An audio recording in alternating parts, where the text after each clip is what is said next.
thank you for liking and commenting on this story. I love to read what you have to say. If you haven't already, please push the subscribe button and the notification bell so you never miss out on a story.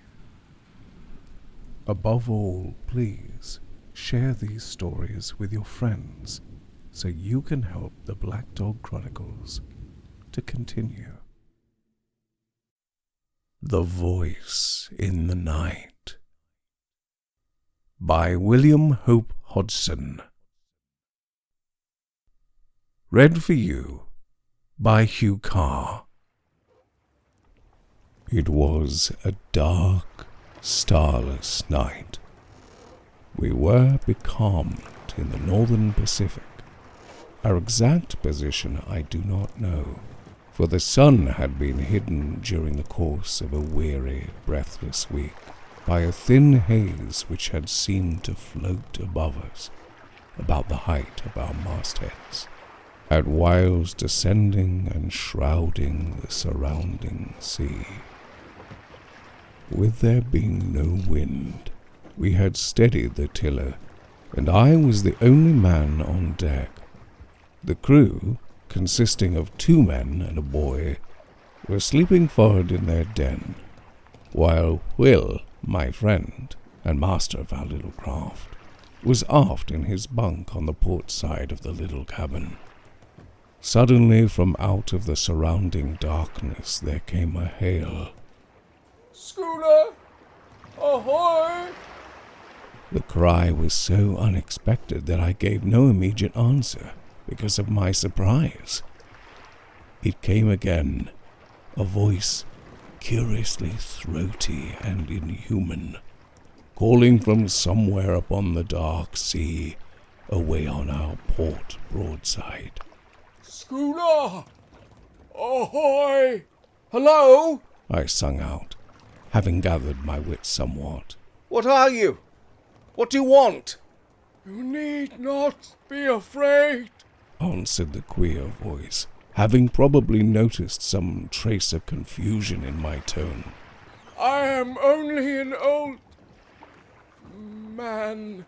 The pause sounded oddly, but it was only afterwards that it came back to me with any significance. "Why don't you come alongside then?" I queried, somewhat snappishly, for I liked not this hinting at my having been a trifle shaken. I can't. It wouldn't be safe. The voice broke off, and there was silence. "What do you mean?" I asked, growing more and more astonished. "Why not safe? Where are you?" I listened for a moment, but there came no answer. And then a sudden, indefinite suspicion of I knew not what coming to me. I stepped swiftly up and took out the lighted lamp. At the same time, I knocked on the deck with my heel to waken Will. Then I was back at the side, throwing the yellow funnel of light out into the silent immensity beyond our rail. As I did so, I heard a slight muffled cry, and then the sound of a splash, as though someone was dipping oars abruptly. Yet I cannot say that I saw anything with certainty, save it seemed to me that with the first flash of the light, there had been something upon the waters, where now there was nothing. "Hello there!" I called. "What foolery is this?" But there came only the indistinct sounds of a boat being pulled away into the night. Then I heard Will's voice from the direction of the after scuttle. "What's up, George?" "Come here, Will," I said. "What is it?" He asked, coming across the deck. I told him the queer things which had happened. He put several questions then, after a moment's silence. He raised his hands to his lips and hailed, "Boat! Ahoy!" From a long distance away, there came back to us a faint reply, and my companion repeated his call. Presently, After a short period of silence, there grew on our hearing the muffled sound of oars, at which Will hailed again. Ahoy! This time, there was a reply. Put away the light. Damned if I will. I muttered, but Will told me to do as the voice bade, and shoved it down under the bulwarks. Come nearer, He said, and the oar strokes continued. Then, when apparently some 6 fathoms distant, they again ceased. come alongside. Exclaimed Will. There's nothing to be frightened of aboard here. You promise that you will not show the light. What's it to do with you? I burst out. That you're so infernally afraid of the light? Because... Began the voice, and stopped short. Because what? I asked quickly. Will put his hand on my shoulder. Shut up a minute, old man. He said in a low voice. Let me tackle him. He leant over the rail. See here, mister. He said, This is a pretty queer business. You coming upon us like this, right out in the middle of the blessed Pacific? How are we to know what sort of hanky-panky trick you're up to? You say there's only one of you? How are we to know? Unless we begin to squint at you, eh? What's your objection to the light, anyway? As he finished, I heard the noise of the oars again, and then the voice came, but now from a greater distance, and sounding extremely hopeless and pathetic. I am sorry. Sorry. I would not have troubled you, only I am hungry, and so is she. The voice died away, and the sound of the oars dipping irregularly was borne to us. Stop! Sung out Will. I don't want to drive you away. Come back. We'll keep our lights hidden if you don't like it. He turned to me. It's a damn queer rig, this, but I think there's nothing to be afraid of. There was a question in his tone, and I replied, No, I think the poor devil's been wrecked around here and gone crazy. The sound of the oars drew nearer. Shove that lamp back in the binnacle, said Will. Then he leaned over the rail and listened. I replaced the lamp and came back to his side. The dipping of the oars ceased some 12 yards distant. Won't you come alongside now? Asked Will, in an even voice. I've had the lamp put back in the binnacle. I cannot. Replied the voice. I dare not come nearer. I dare not even pay you for the provisions. That's all right. Said Will, and hesitated. You're welcome to as much grub as you can take. Again he hesitated. You are very good. Exclaimed the voice. May God, who understands everything, reward you. It broke off huskily. The lady, Said Will abruptly. is she? I have left her behind upon the island. Came the voice. What island? I cut in. I know not its name. Returned the voice. I want to God. It began, and checked itself as suddenly. Could we not send a boat for her? Asked Will at this point. No, Said the voice with extraordinary emphasis. my God, no. There was a moment's pause. Then it added in a tone which seemed a merited reproach. It was because of our want I ventured. Because her agony tortured me. I am a forgetful brute. Exclaimed Will. Just wait a minute, whoever you are, and I'll bring you up something at once. In a couple of minutes he was back again, and his arms were full of various edibles. He paused at the rail. Can't you come alongside for them? He asked. I dare not, replied the voice, and it seemed to me that in its tones I detected a note of stifled craving, as though the owner hushed a mortal desire. It came to me then in a flash that the poor creature out there in the darkness was suffering for actual need of that which Will held in his arms, and yet, because of some unintelligible dread, refraining from dashing to the side of our little schooner and receiving it.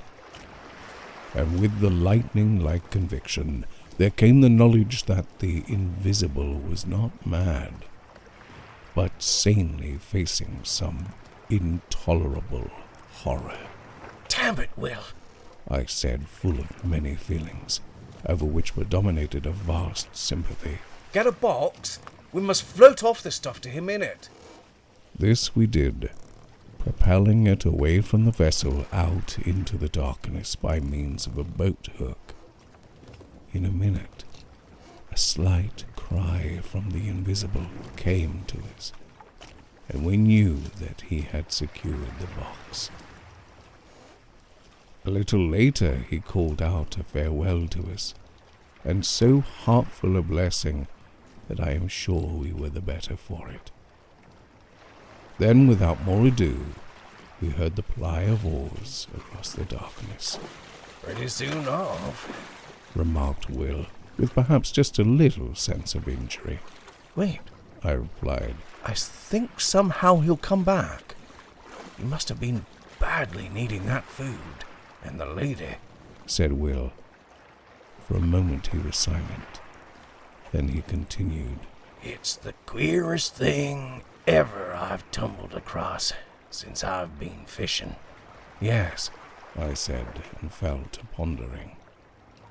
And so the time slipped away, an hour, another, and still Will stayed with me, for the queer adventure had knocked all desire for sleep out of him.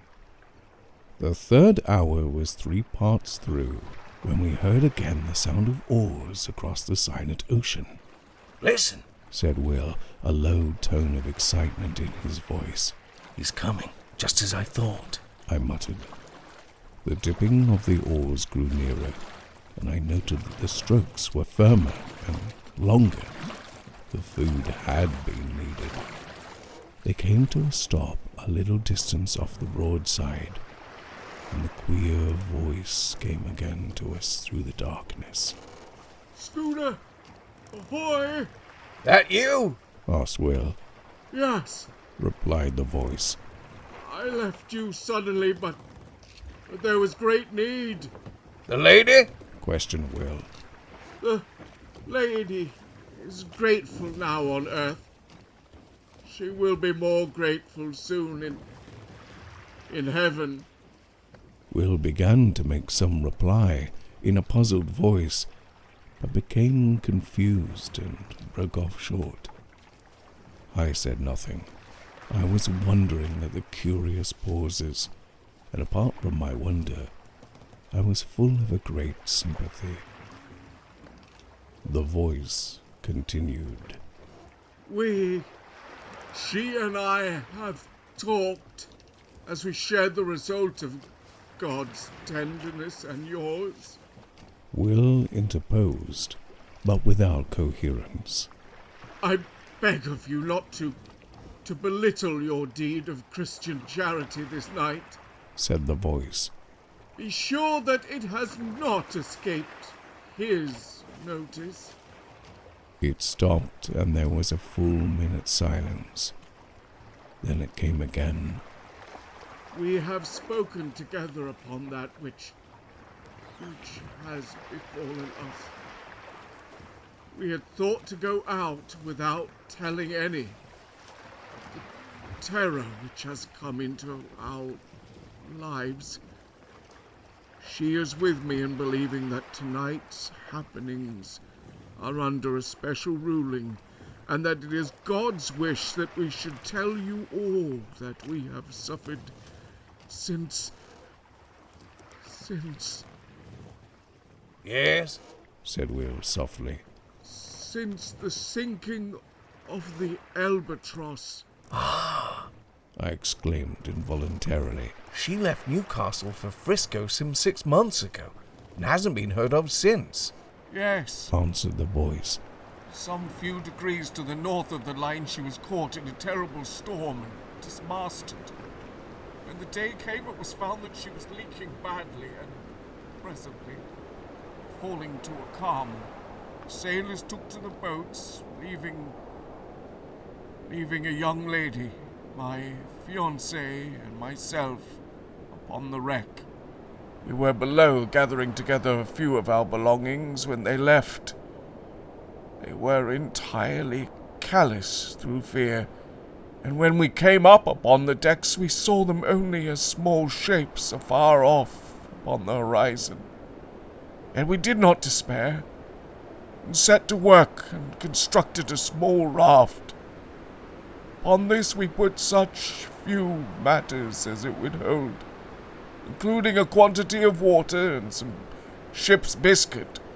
Then, the vessel being very deep in the water, we got ourselves onto the raft and pushed off. It was later when I observed that we seemed to be in the way of some tidal current, which bore us from the ship at an angle.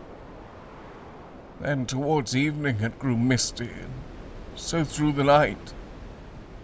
The next day we were still encompassed by the mist, weather remaining quiet. 4 days we drifted through this strange haze, until on the evening of the 4th day there grew upon our ears the murmur of breakers at a distance. Gradually it became plainer. Somewhat after midnight it appeared to sound upon either hand at no very great space. The raft was raised upon a swell several times, and then we were in smooth water, and the noise of the breakers was behind. When the morning came, we found that we were in a sort of great lagoon. But of this we noticed little at the time, for close before us, through the enshrouding mist, loomed the hull of a large sailing vessel. With one accord we fell upon our knees and thanked God, for we thought that here was an end to our perils. We had much to learn. The raft drew near to the ship, and we shouted on them to take us aboard, but none answered. Presently the raft touched the side of the vessel, and seeing a rope hanging downwards, I seized it and began to climb. Yet I had much ado to make my way up because of a kind of grey lichenous fungus which had seized upon the rope, which blotched the side of the ship lividly. I reached the rail and clambered over it onto the deck. Here I saw that the decks were covered in great patches with the grey masses, some of them rising into nodules several feet in height. But at the time I thought less of this matter than of the possibility of there being people aboard the ship. I shouted, but none answered. Then I went to the door below the poop deck. I opened it and peered in. There was a great smell of staleness, so that I knew in a moment that nothing living was within. And with the knowledge I shut the door quickly, for I felt suddenly lonely. I went back to the side where I had scrambled up. My sweetheart was still sitting quietly upon the raft. Seeing me look down, she called up to know whether there were any aboard the ship. I replied that the vessel had the appearance of having been long deserted, but that if she could wait a little I would see whether there was anything in the shape of a ladder by which she could ascend to the deck. Then we would make a search through the vessel together. A little later, on the opposite side of the decks, I found a rope ladder. This I carried across, and a minute afterwards she was beside me. Together we explored the cabins and apartments in the after part of the ship, but nowhere was there any sign of life. Here and there within the cabins themselves, we came across odd patches of that queer fungus. But this, as my sweetheart said, could be cleansed away. In the end, having assured ourselves that the after portion of the vessel was empty, we picked our ways to the bows between the ugly grey nodules of that strange growth. And here we made a further search, which told us that there was indeed none aboard but ourselves. This being now beyond any doubt, we returned to the stern of the ship and proceeded to make ourselves as comfortable as possible. Together we cleared out and cleaned 2 of the cabins, and after that I made examination whether there was anything eatable in the ship. This I soon found was so, and thanked God in my heart for his goodness. In addition to this, I discovered the whereabouts of the fresh water pump, and having fixed it, I found the water drinkable, though somewhat unpleasant to the taste. For several days we stayed aboard the ship without attempting to get to the shore. We were busily engaged in making the place habitable. Yet even thus early we became aware that our lot was even less to be desired than might have been imagined. For though, as a first step, we scraped away the odd patches of growth that studded the floors and walls of the cabins and saloons, yet they returned almost to their original size within the space of 24 hours, which not only discouraged us, but gave us a feeling of vague unease. Still, we would not admit ourselves to be beaten, so set to work afresh. Not only scraped away the fungus, but soaked the places where it had been with carbolic, a canful of which I found in the pantry. Yet, by the end of the week, the growth had returned in full strength, and in addition, it had spread to other places, as though our touching it had allowed germs from it to travel elsewhere. On the 7th morning, my sweetheart woke to find a small patch of it growing on her pillow close to her face. At that she came to me, so soon as she could get her garments upon her. I was in the galley at the time, lighting the fire for breakfast. "Come here, John," she said, and led me aft. When I saw the thing upon her pillow, I shuddered, and then and there we agreed to go right out of the ship and see whether we could not fare to make ourselves more comfortable ashore. Hurriedly we gathered together our few belongings, and even among these I found that the fungus had been at work, for one of her shawls had a little lump of it growing near the edge. I threw the whole thing over the side, without saying anything to her. The raft was still alongside, but it was too clumsy to guide. I lowered down a small boat that hung across the stern, and in this we made our way to the shore. Yet, as we drew near to it, I became gradually aware that here the vile fungus, which had driven us from the ship, was growing riot. In places it rose into horrible, fantastic mounds, which seemed almost to quiver, as with a quiet life, when the wind blew across them. Here and there it took the form of vast fingers, and in others it just spread out flat and smooth and treacherous. Odd places it appeared as grotesque stunted trees, seeming extraordinarily kinked and gnarled, the whole quaking vilely at times. At first it seemed to us that there was no single portion of the surrounding shore which was not hidden beneath the masses of the hideous lichen. Yet in this I found we were mistaken, for somewhat later, coasting along the shore at a little distance, we descried a smooth, white patch of what appeared to be fine sand, and there we landed. It was not sand. What it was I do not know. All that I have observed is that upon it the fungus did not grow, while everywhere else, save where the sand-like earth wanders oddly pathwise, amid the grey desolation of the lichen, there is nothing but loathsome greyness. It is difficult to understand how cheered we were to find one place that was absolutely free from the growth, and here we deposited our belongings. Then we went back to the ship for such things as it seemed to us we should need. Among other matters, I managed to bring ashore with me one of the ship's sails, with which I constructed 2 small tents, which, though exceedingly rough-shaped, served the purposes for which they were intended. In these we lived and stored our various necessities, and thus for a matter of some 4 weeks all went smoothly and without particular unhappiness. Indeed, I may say with much happiness, for we were together. It was on the thumb of her right hand that the growth first showed.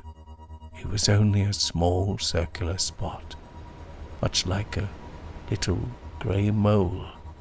My God, how the fear leapt to my heart when she showed me the place. We cleaned it between us, washing it with carbolic and water. In the morning of the following day she showed her hand to me again. The grey thing had returned. For a little while we looked at one another in silence. Then, still wordless, we started again to remove it. In the midst of the operation she spoke suddenly. "What's that on the side of your face, dear?" Her voice was sharp with anxiety. I put my hand up to feel. "There, under the hair of your ear. A little to the front a bit." My finger rested upon the place, and then I knew. "Let us get your thumb done first," I said, and she submitted only because she was afraid to touch me until it was cleansed. I finished washing and disinfecting her thumb, and then she turned to my face.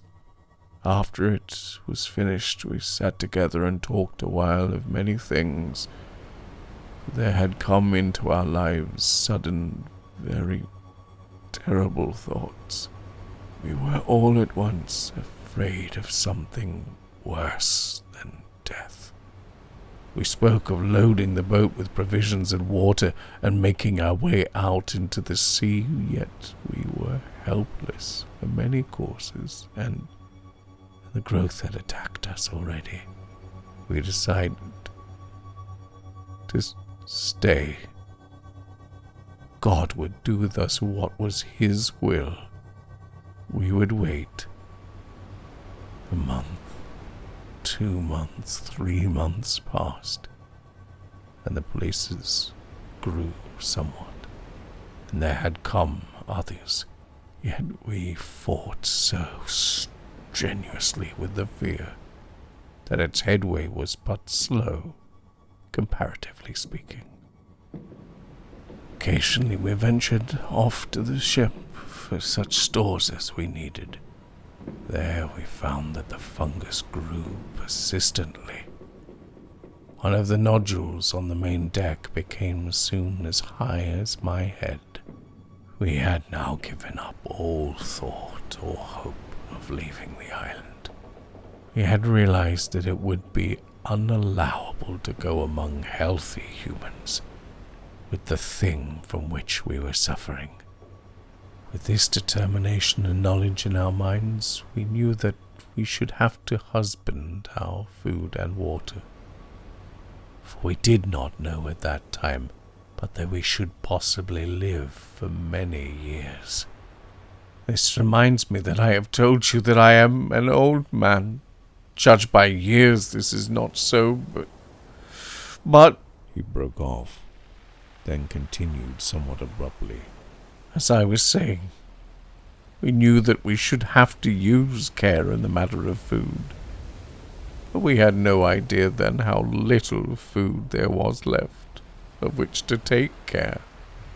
It was a week later that I made the discovery that all the other bread tanks, which I had supposed full, were empty, and that beyond odd tins of vegetables and meat and some other matters, we had nothing on which to depend but the bread in the tank which I had already opened. After learning this, I bestirred myself to do what I could and set out to work at fishing in the lagoon, but with no success. At this I was somewhat inclined to feel desperate until the thought came to me to try outside the lagoon in the open sea. Here at times I caught odd fish, but so infrequently that they proved of but little help in keeping us from the hunger which threatened. It seemed to me that our deaths were likely to come by hunger, and not by the growth of the thing which had seized upon our bodies. We were in this state of mind when the 4th month wore out. Then I made a very horrible discovery. One morning, a little before midday, I came off from the ship with a portion of the biscuits which were left. In the mouth of the tent I saw my sweetheart sitting, eating something. "What is it, my dear?" I called out as I leapt ashore. Yet on hearing my voice she seemed confused, and turning slyly threw something towards the edge of the little clearing. It fell short, and a vague suspicion having arisen in me, I walked across and picked it up. It was a piece of the grey fungus. As I went to her with it in my hand, she turned deadly pale, then arose red. I felt strangely dazed and frightened. My dear, I said, and could say no more. Yet at my words she broke down and cried bitterly. Gradually, as she calmed, I got from her the news that she had tried it the preceding day and liked it. I got her to promise on her knees not to touch it again, however great our hunger. After she had promised, she told me that the desire for it had come suddenly, and that until the moment of desire she had experienced nothing towards it but the most extreme repulsion. Later in the day, feeling strangely restless and much shaken with the thing that I had discovered, I made my way along one of the twisted paths formed by the white sand-like substance which led among the fungoid growth. I had once before ventured along there, but not to any great distance. This time, being involved in perplexing thought, I went much further than hitherto. Suddenly I was called to myself by a queer, hoarse sound to my left. Turning quickly, I saw that there was movement among an extraordinary shaped mass of fungus close to my elbow. It was swaying uneasily as though it possessed life of its own. Abruptly, as I stared, the thought came to me that the thing had a grotesque resemblance to the figure of a distorted human creature. Even as the fancy flashed into my brain, there was a slight sickening noise of tearing, and I saw that one of the branch-like arms was detaching itself from the surrounding grey masses and coming towards me. The head of the thing, a shapeless grey ball, inclined in my direction. I stood stupidly, and the vile arm brushed across my face. I gave out a strangled cry and ran back a few paces. There was a sweetish taste upon my lips. Where the thing had touched me, I licked them and was immediately filled with an inhuman desire. I turned and seized a mass of the fungus, then more and more. I was insatiable. In the midst of devouring, the remembrance of the morning's discovery swept into my mazed brain. It was sent by God. I dashed the fragment I held to the ground, then, utterly wretched and feeling a dreadful guiltiness, I made way back to the little encampment. I think she knew, by some marvelous intuition which love must have given, as soon as she set eyes on me. Her quiet sympathy made it easier for me, and I told her of my sudden weakness, yet omitted to mention the extraordinary thing which had gone before. I desired to spare her all the unnecessary terror. But for myself, I had added an intolerable knowledge to breed an incessant terror in my brain, for I doubted not that I had seen the end of one of those men who had come to the island in the ship in the lagoon, and in that monstrous ending I had seen our own. Thereafter we kept from the abominable food, though the desire for it had entered into our blood. Yet how drear punishment was upon us! For day by day, with monstrous rapidity, the fungoid growth took hold of our poor bodies. Nothing we could do would check it materially. And so, we who had been human became, well, it matters less each day. Only we had been man and maid. And day by day the fight is more dreadful. To withstand the hunger lust for the terrible lichen. A week ago we ate the last of the biscuit, and since that time I have caught 3 fish. I was out here fishing tonight when your schooner drifted upon me out of the mist. I hailed you, you know the rest, and may God, out of his great heart, bless you for your goodness to a couple of poor outcast souls. There was a dip of the oar, another. Then the voice came again, and for the last time sounded through the slight surrounding mist, ghostly and mournful. God bless you! Goodbye! Goodbye! Goodbye! We shouted together hoarsely, our hearts full of many emotions. I glanced about me. I became aware that the dawn was upon us. The sun flung a stray beam across the hidden sea, pierced the mist dully, and lit up the receding boat with a gloomy fire. Indistinctly, I saw something nodding between the oars. I thought of a sponge, a great, grey, nodding sponge. The oars seemed to ply.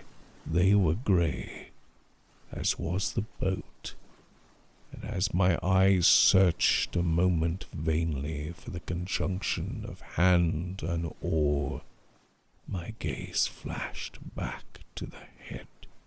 It nodded forward as the oars went backward for the stroke, and the oars were dipped and the boat shot out of the patch of light, and the thing went nodding into the mist.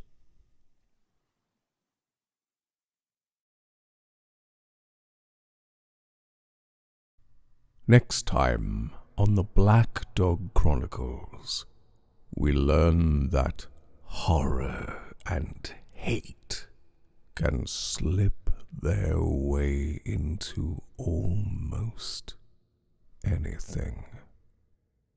Gather your friends together and join us for The Coat by A.E.T. Smith. But please, always remember, look out for the shadows.